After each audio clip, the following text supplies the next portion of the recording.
here's the truth. So insurrection, there is a criminal statute for that, right? 18 USC, I can't remember the exact citation, but it's there listed as a criminal statute. But here's the truth. Trump cannot be indicted for insurrection. Yes. And that's what a lot of people don't know. Because could you say this again? This is major. Trump cannot be legally indicted for insurrection. Even if he directly bashed one of the windows and went in there and chanted to hang Mike Pence, Trump cannot be indicted for insurrection. And I'll explain why.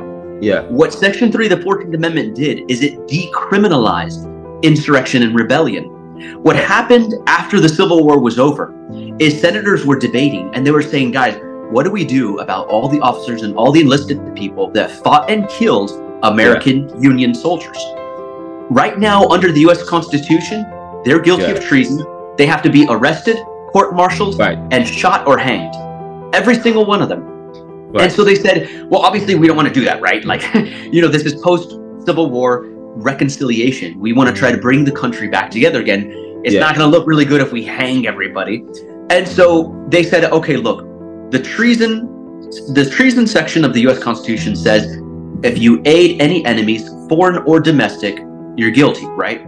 A lot of people don't know this. The U.S. Constitution actually says that one congressman should not represent more than 30,000 people.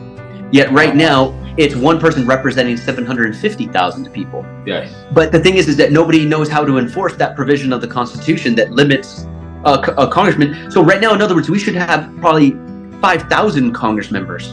But the thing is that we built a Capitol that only can seat 345 people. So we were like, let's not add any more. It's going to make it complicated. And so, again, we've gotten to this ridiculousness where we've gone against what the framers said, that it shouldn't be more than 1 to 30,000. And now it's 1 to 750,000. And then we wonder why our members of Congress have lost touch with the people. Yeah. How the hell can you possibly represent 700? And even then, the framers of the Constitution were debating whether 1 to 30,000 was too much. They'd be turning in their grave to see that we're at 1 to 750,000 right now and wondering why we ignored them when they explicitly put that in the U.S. Constitution. And a lot of people don't believe that, but just, you'll be able to find it. I don't remember the exact provision, but look it up. It's in there. Our framers never wanted it to exceed 1 to 30,000, and right now we're at 1 to 750,000. Oh, that's something that we have. Probably that's another discussion.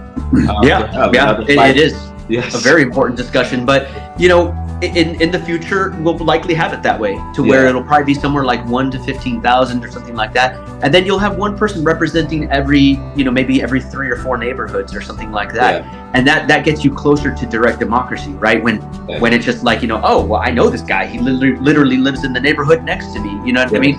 And that would be a more representative democracy than what you get right now. And it's no wonder why these congressmen and congresswomen will only listen to millionaires and billionaires. I mean, because even then they have their hands full just trying to listen to those people.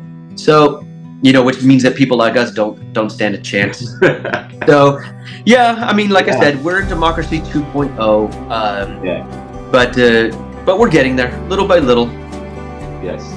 Well, thank you so much. This was amazing. Despite the challenges, you stuck with us. You stuck with it. I appreciate that.